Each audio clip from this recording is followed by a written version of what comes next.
Get used to lower scores on the new GMAT Focus Edition as compared to the old GMAT, but that doesn't necessarily mean you're doing worse. Let me explain in the rest of this video. Hi, I'm Brett Etheridge, founder of Dominate Test Prep and home of the industry's leading GMAT Focus Edition prep course.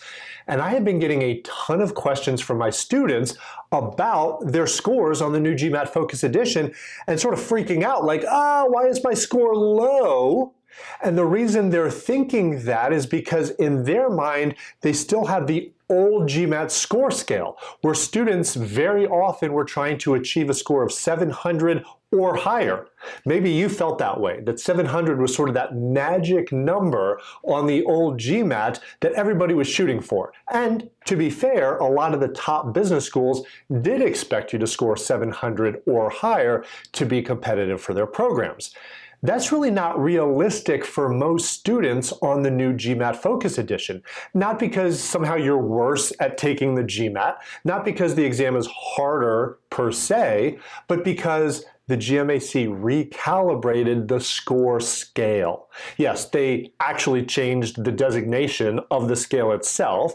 It is now on a scale of 205 to 805. They have the 5 endings instead of the 0 endings to make it easy to differentiate scores on the GMAT Focus Edition from the old GMAT. But more than that, they equalized it. They tried to flatten out the normal distribution of scores to sort of bring back in line the skewing that had taken place really over the last almost decade in terms of the quant scores specifically.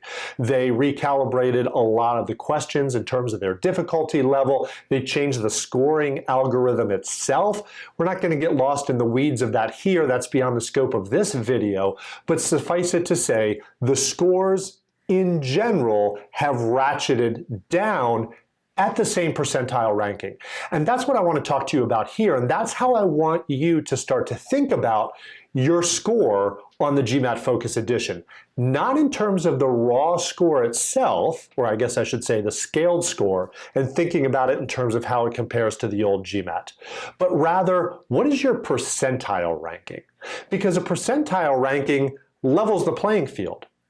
It's a way of saying, okay, how does my score compare to all other test takers worldwide as a percent? Not the actual score itself, that's fairly irrelevant. Okay, so I got a 605 on the new GMAT Focus Edition. How does that compare to the old GMAT?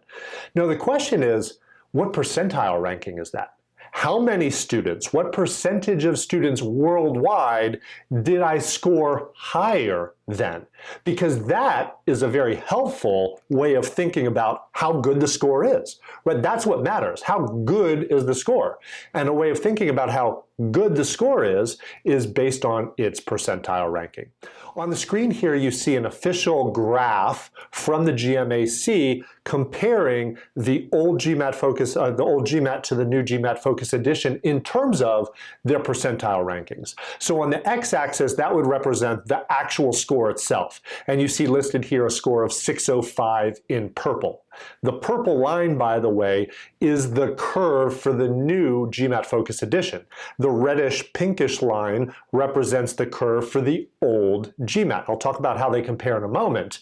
But here you see at a score of 605 on the new GMAT Focus Edition, that corresponds to a 72nd percentile ranking, meaning if you score a 605 on the new GMAT Focus Edition, that means you will have scored higher than 72% of all other test takers worldwide. So that's what that means. And what's interesting to note about this graph is that you can see that at a certain point, moving to the right, the purple line is higher than the red line. And what that means is that for a same score, you would have scored higher than more students on the new GMAT Focus Edition. In other words, the percentile ranking corresponding to that score is higher for the GMAT Focus Edition than it is for the old GMAT. So you're not doing worse just because your score is lower. And I took the liberty of sort of adding to this graph, and let's bring it to life a little bit. You see I have circled this point on the graph where the curves sort of cross. And that happens at around the 450, 460, 470 score range, somewhere in there. That's sort of the old GMAT score. The corresponding scores would end in a 5 for the GMAT Focus Edition, but you get the idea. Somewhere in there at around the 15 to 20 percentile ranking, so not a very good score. A low score is where the lines cross, and now pretty much every score that you're likely to get has a higher percentile ranking on the new GMAT Focus Edition. In other words, a lower score is still a really good score, and in fact a comparably better score than on the old GMAT. That's the takeaway. The purple line is higher.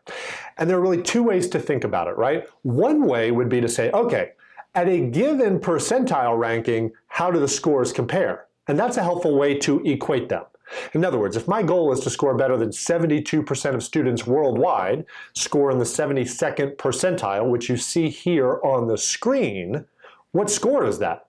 Well, we've been looking at that score of 605 in purple for the new GMAT Focus Edition.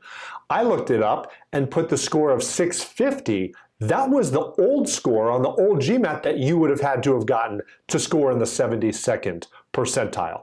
A 650 is a good score. I mean, that was a score that a lot of students would try to be shooting higher than to be competitive at a large number of business schools.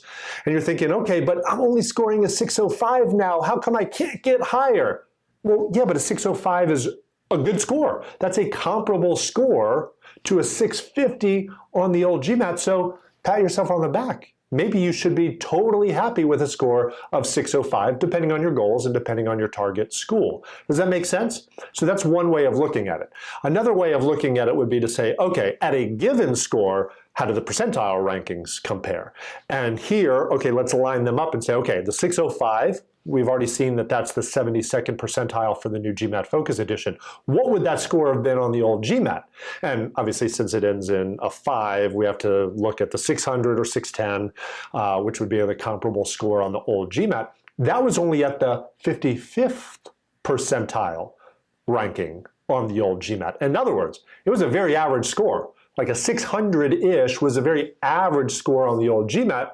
It's a pretty good score on the new GMAT Focus Edition, 72nd percentile instead of 55th percentile. So I hope that makes sense to you, and I hope you understand why thinking about your scores, not in absolutes, but in terms of percentile ranking, is very helpful.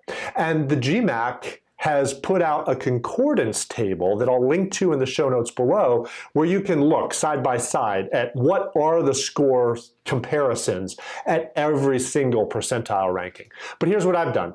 For the sake of you sort of understanding what maybe you should be shooting for, I've pulled some of the most relevant percentile rankings to share with you here. And the first one is a really high score, the 98th percentile. You see it on the screen, right? That was a 750 on the old GMAT. It's a 695 on the new GMAT.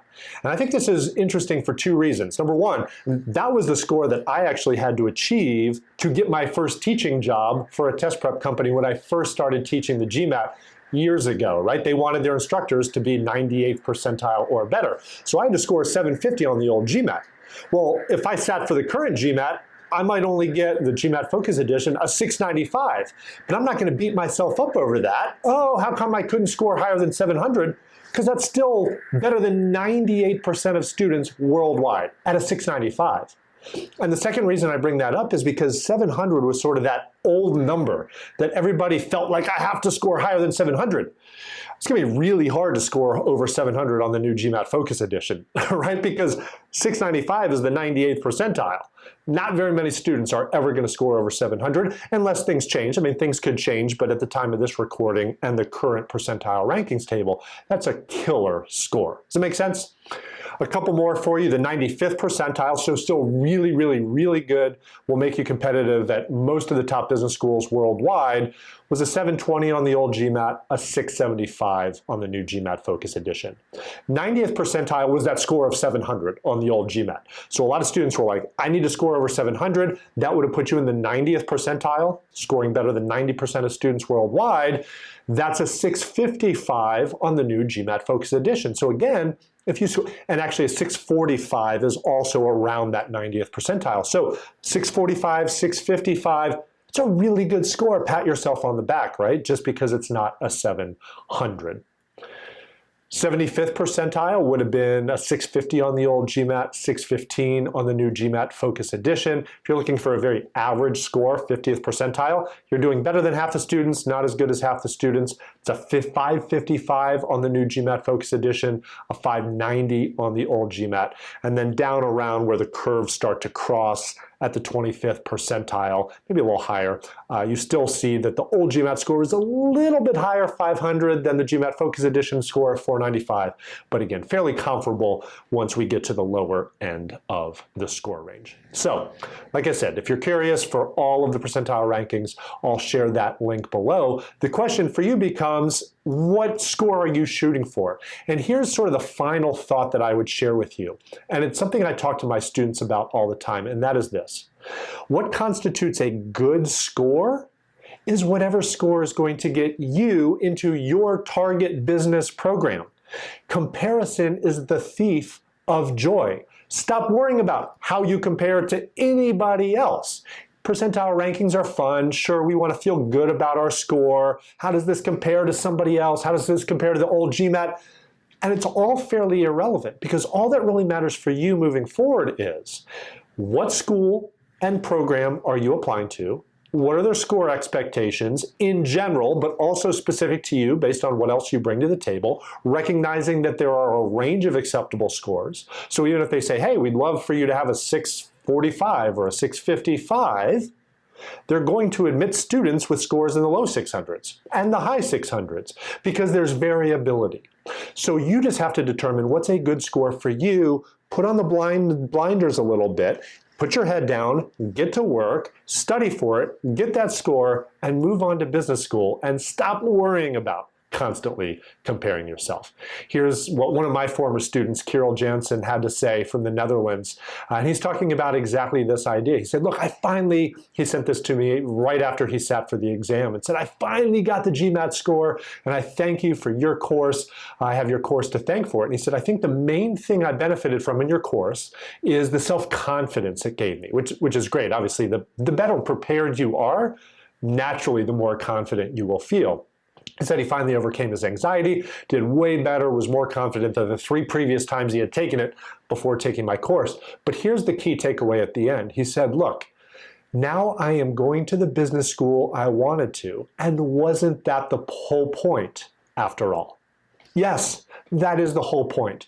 Your GMAT Focus Edition score is a means to an end. It's part of your application to help you get where you want to go, and hopefully now you have a better idea of what percentile rankings perhaps you should be shooting for, but again, that should be driven by and directed by the schools you're applying to themselves. Yes, higher is better. We always want to do as well as we possibly can, but don't get lost in that comparison game. Now, to truly dominate the GMAT Focus Edition, to ensure that you get the score you need to get the highest percentiles possible, head over to dominatetestprep.com/GMAT-focus for our comprehensive, complete GMAT Focus Edition course. Retailored, re-recorded, reformatted specifically for this new GMAT Focus Edition with an emphasis on the new data insights section, taking into account changes to the quantitative section and the verbal section.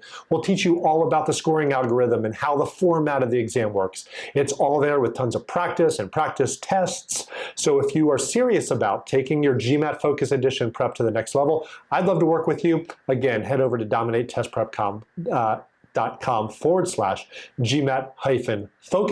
Choose the plan that's right for you, and I will look forward to working with you and empowering you to dominate the GMAT Focus Edition.